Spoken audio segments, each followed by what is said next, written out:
So I moved to Flossmoor in 2012 with my family, and I had really no idea of trying to engage, but that's something that I started doing. In 2015, I did a video for the Village of Flossmoor. My specialty is advertising, so the one thing I'm really good at is making you buy things you don't need. In the meantime, I did a video for Flossmoor's Amazing Diversity and Inclusion. I did another video for the U.S. Census.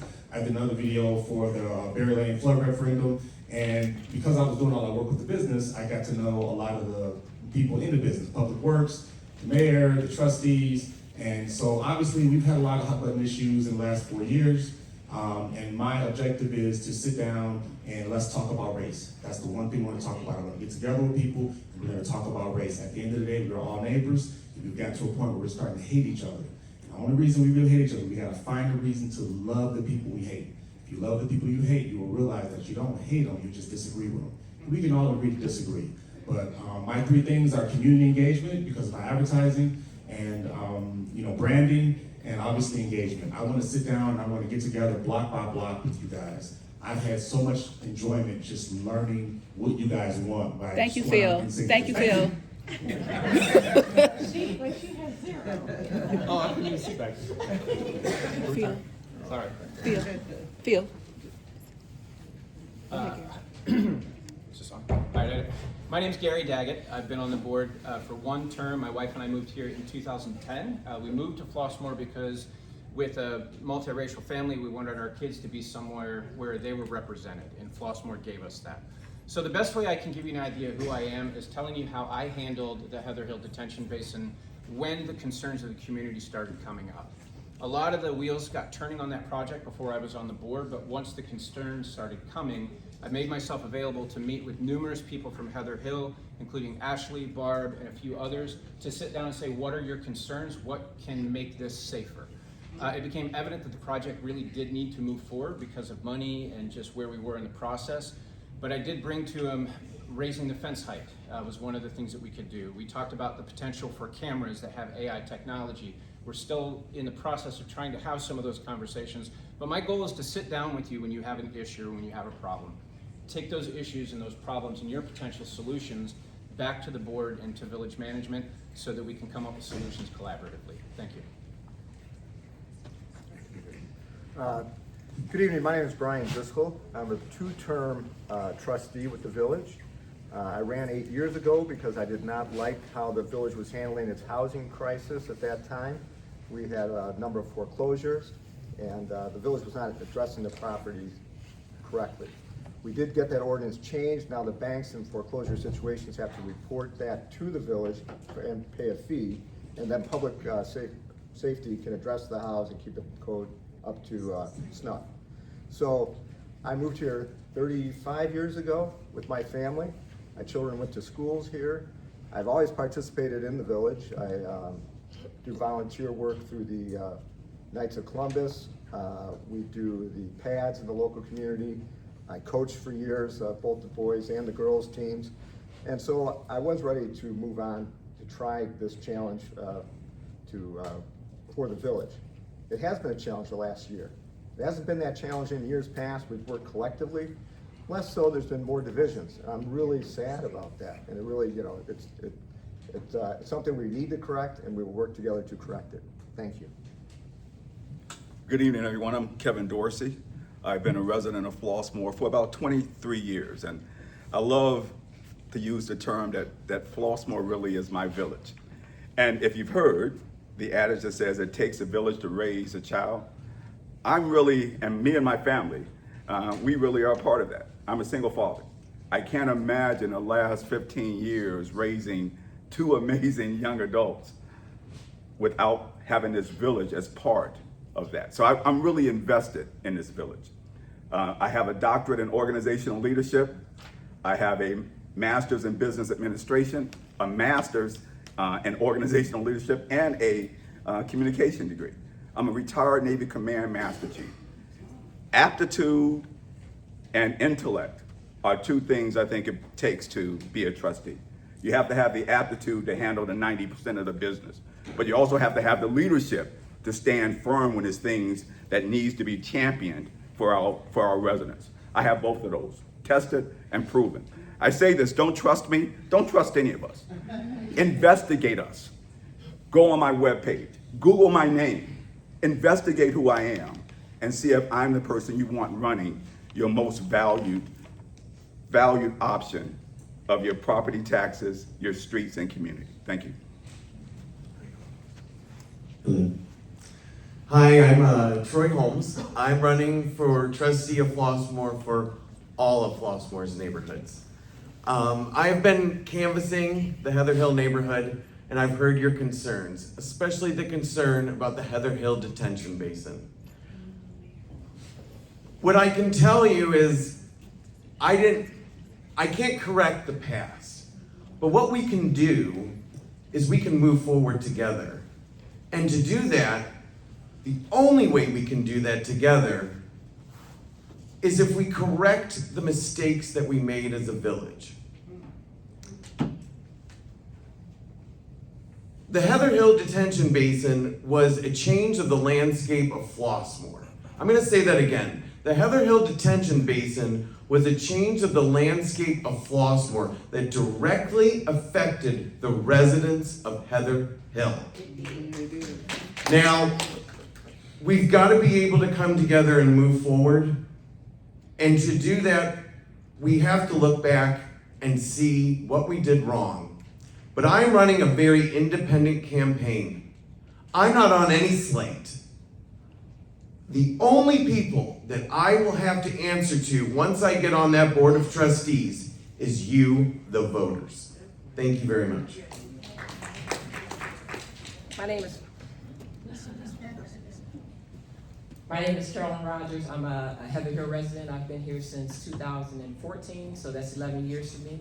I have 3 sons in the community across all 3 schools, Heather Hill, Parker, and HF. My background is in public health. I have a PhD in public health epidemiology. I also have a master's in community health sciences, another master's in addiction studies, and I'm a certified youth exercise specialist and a group personal training specialist. One of the concerns for me, and the reason I'm here, is to have transparent communication and also active listening, because as I've been canvassing all of Flossmoor, the one common theme that I've heard is that people have not felt heard. I know we haven't felt heard in Heather Hill because one of my concerns was the detention basin and the language that was used, because I did not know that the population that the title was reflecting was a part of my neighborhood, which is Heather Hill. We found out at the last minute, showed up, and then the vote was made. That's exactly how it went. So I'm here to represent information transparency or communication transparency, also transparency in the budget, because we need to be safe fiscal spenders, because we are in a recess. And I'm here to be your voice. Hello everyone, thank you for coming out. My name is Belgie Faulkner. I am running to sit on the seat of the Board of Trustees, not only for the entire village of Flossmoor, but also to be the eyes and ears of Heather Hill. I've always felt as though Heather Hill has been underrepresented as far as leadership and decision making in our village. My family moved here in 1976, almost 50 years ago. To this day, my beautiful wife Celeste and I, we live on Polly Lane, which is exactly the same street that I was raised on. I'm a graduate of Homewood Flossmoor High School, class of 1980. Go Vikings. Absolutely.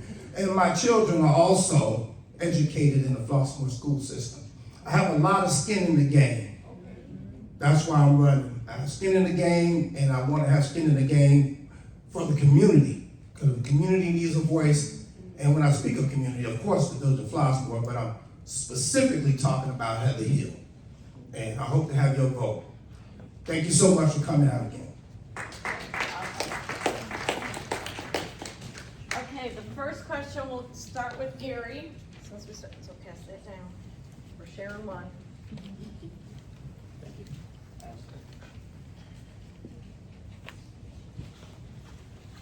Do you think the firing of Police Chief Jones was handled correctly? 1 minute. Yeah, that's a tough one to answer in 1 minute. I would answer it by saying this. I think there's been lots said about there was no egregious acts. From I like Jarrell. Jarrell is a good man. I've had an opportunity to talk to him after the firing and wish him the best. I'm glad that his family did not have to move out of the area and that they're well established and that he's doing great. It, to me, became apparent that it wasn't the right fit for Flossmoor. And it was an administrative thing. With the public, the man is amazing. He is great in communicating with the public, with connecting to the schools. All of that part was fantastic. The information that we had in the evaluation of his performance, there were some things that were lacking when it came to the administrative part of it, and I could not ignore that.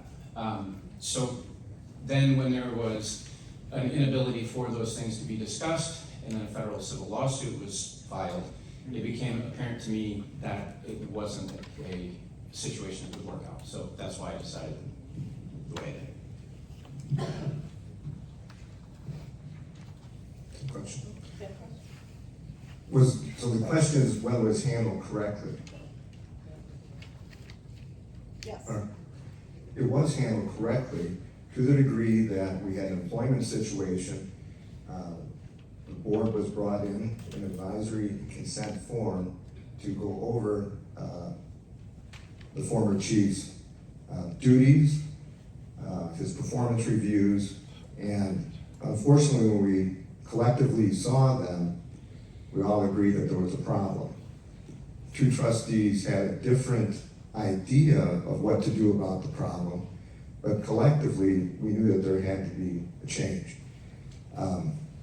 The change that the board agreed on, that was communicated, was unfortunate because everybody, including myself, had the highest expectations for Chief Jones. It didn't work out. We wanted to make sure he was taken care of, and he was. And we wish him the best moving forward. Same question for everyone. Well, if you have been watching, I've been very vocal about the termination of Police Jones, Chief Jones. Some individuals may have issue with that. But the reality to it is I can't answer if it was handled correctly or not. Because this is the most I've heard about the information, right? Even though I called for it in a board meeting. Hey, let's have this discussion, right? Even though it was promised that it would be revealed. And it happened. So I can't answer the question. I can say this. Some of the communication that was laid out, right? How we talk about how a black man speaks. It says that we don't understand relations between ethnicities, right? It says that we have an opportunity to learn from those. And I have a question. And it still goes unanswered. If this had not been an African American man, would we have found more ways to try and resolve the issue? And that's just based on history, not calling anyone out, but based upon history. We've been held to a higher standard. And I know that's gonna rub some people wrong. I'm not here to be a politician. I'm just here for truth. If you want truth, I'm your candidate.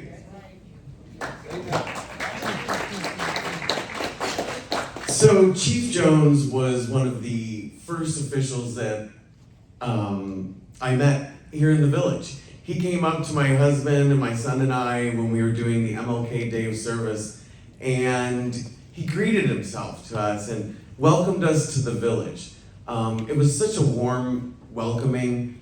So that night, when we saw what was going on, my husband and I just looked at each other and we were confused. We didn't know what was going on.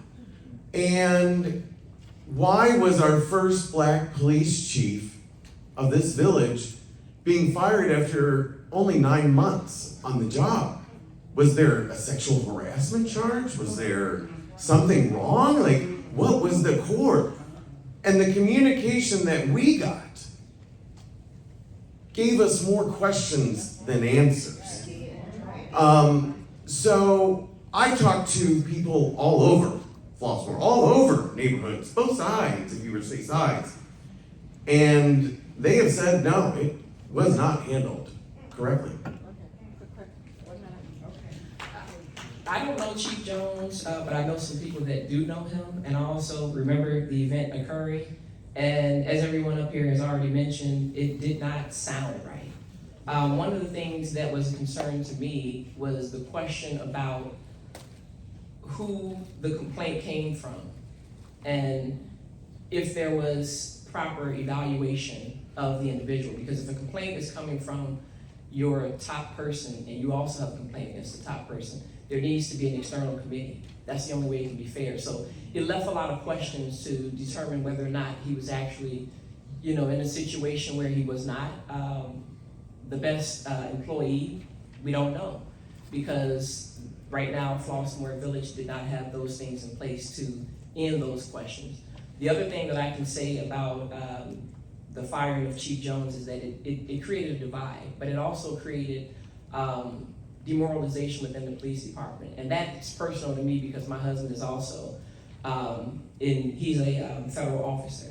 And so it sends a bad signal across the community, but it also sends a bad signal to the minorities within the department because he was our first African-American chief. Well, as many of the candidates have stated, the information wasn't forthcoming. We're getting more information now than we've ever gotten. So to sit here and give you an answer would really be unfair because Chief Jones is not here to represent himself. We're clearly moving on his he say, she say, and I really prefer not to do that. So I'm gonna let that sleeping dog lie, but I do remember hearing that we would eventually get all of the information that would be disclosed to the public, and it never was. So that's my story on that. Okay, this is the next question we have. Oh, sorry. So it started with me with Chief Taylor. I had the opportunity to work with Chief Taylor on some projects, and so when the search started, I remember talking to Michelle and some of the trustees about why are we not hiring Chief Taylor? And I remember saying, when we're black, we have to be overqualified. And I was told like we're gonna find somebody great and we're just gonna put it out there. And so when Chief Jones was hired, I was really excited, and he seemed to fit the bill in every way. It's easy for me to make this comment that if there are that many people who think he should go, or that many people that are in addition, and that don't agree with it, then it's easy for me to say that my vote would have been for him to not be fired. But I don't have all that information, so like all I can do is be just like you guys. But again, there are things that we probably could do better, and that would probably be one of them. Thank you. So I'm just reading the questions that people turned in. There are some people that feel that Keith Taylor should have been next in line for chief. He's familiar with the community. Why wasn't he promoted to chief? He earned it. So I guess more of a question, a quick one, 30 seconds, promotion from within versus bringing in outsiders. As a sitting board member, you have to remember, we cannot talk about current employees and their job performance in any way. So I can't address that. If you really want to know more about what can be said, you can ask Chief Jones to release his personnel file. The city, the Village of Flossmoor, cannot release any of that information because we have to protect the former employee. That's why we're not free to be able to discuss those things. I know Deputy Chief Taylor. He's also a former Navy police officer. So we have that association there also. I will say this, that I think we all want the most qualified individual, right? But we want the most qualified individual to be judged on a fair and even slate.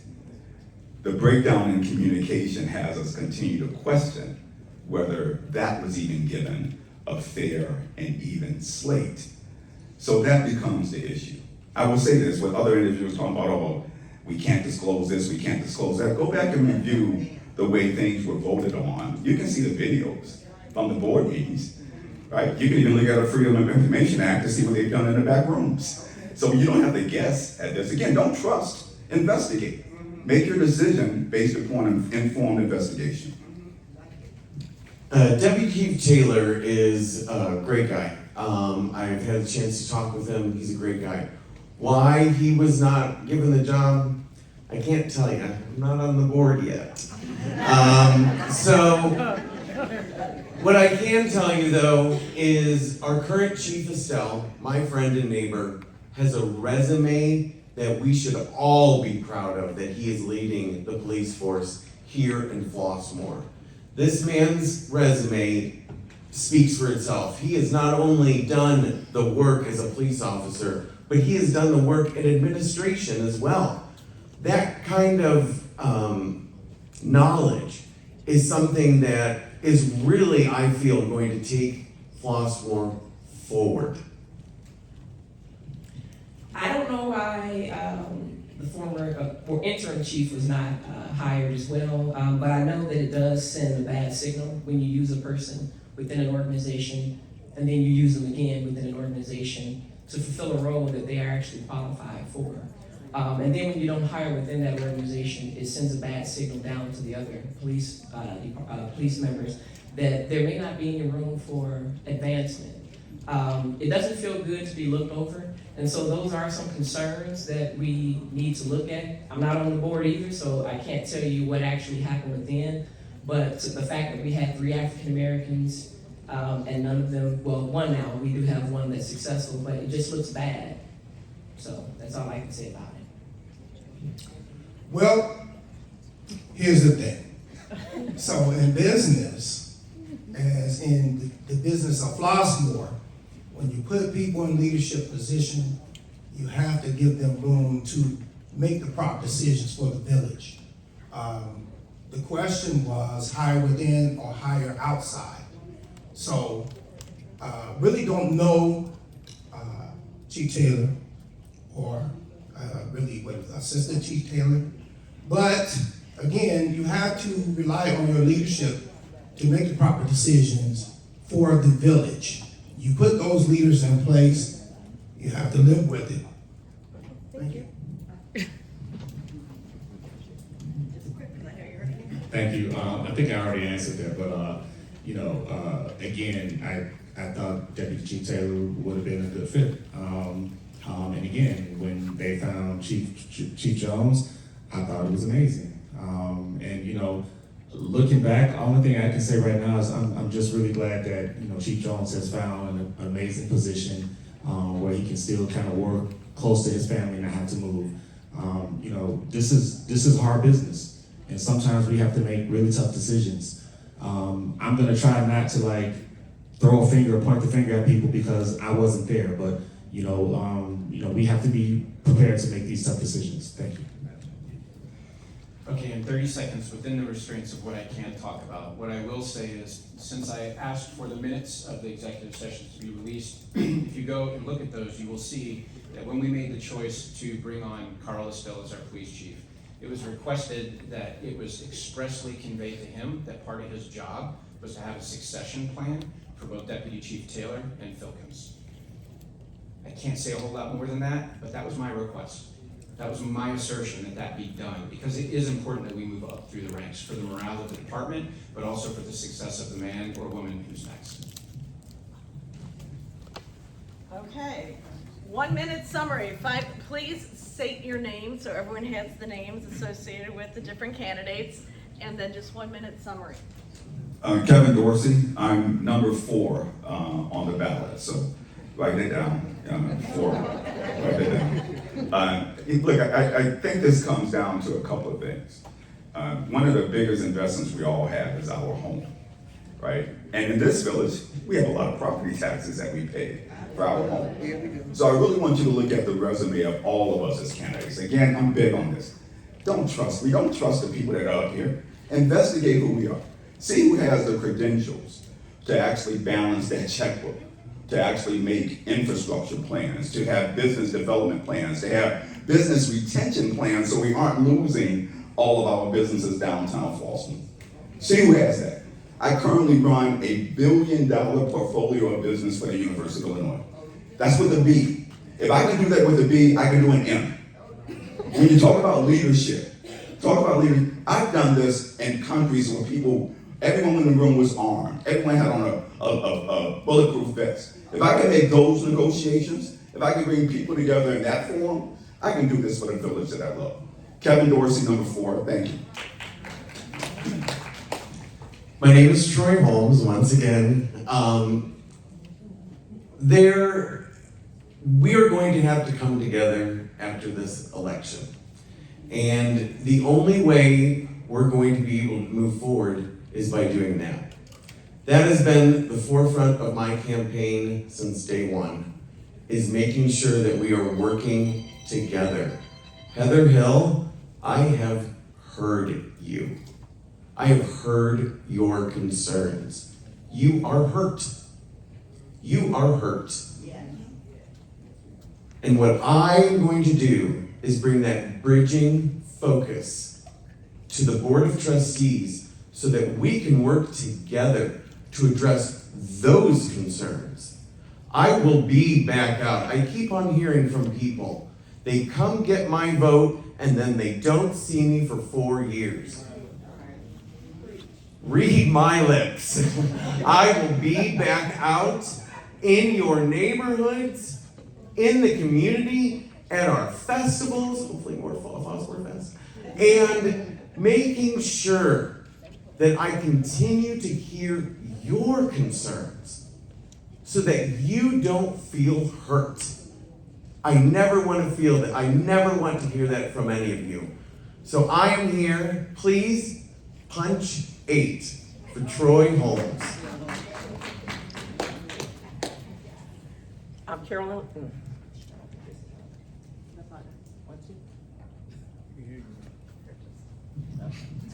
All right, so I'm Carolyn Rogers. Like I said, I'm here to be your voice. So I'm looking for transparency in communication, transparency in the budget, and also business and economic development here in Flossmoor. If you punch number 9, that's my number on the ballot. I will be here to represent all of you.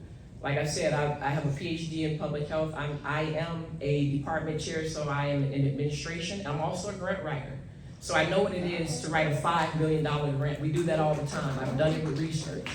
And we've written the budget. And I've ran those budgets. So what I'm saying to you is, if you are looking for someone who is qualified and to be your voice, we can get students out here to be those ears in the communities. We don't need to call your cell phone. We need people that can bring the information to us and we can get out there and get it for you. Because that's what's happening all around Flossmoor. Our voices have not been heard so that our concerns can be addressed, so that those concerns can be added to the strategic plan. That's what we need. So if you're looking for someone to do that for you and not be a politician, punch number 9 for Carolyn Rogers. Again, everyone, my name is Delgie Faulkner. I didn't give you any background on my history or my work history. I do come from a field of business. I'm currently in the field of management for a Fortune 500 company, Keurig Dr. Pepper. My platform includes enhancing our security for our neighborhood and our businesses. It also includes the re-beautification of Heather Hill and Flossmoor, as well as the marketing of our community. We're going after businesses to come to our community, and I think we need to put a little bit more emphasis on how we market our community, because other municipalities around us do that. And so we need to put a little focus on that.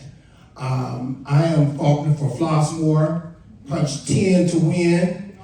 I expect you all to get engaged, remain engaged, get your friends engaged, because we're putting a lot of time and money to represent you and be a voice for you. So take the time to come out and vote. You have a lot of qualified candidates to choose from. Punch 10 to win.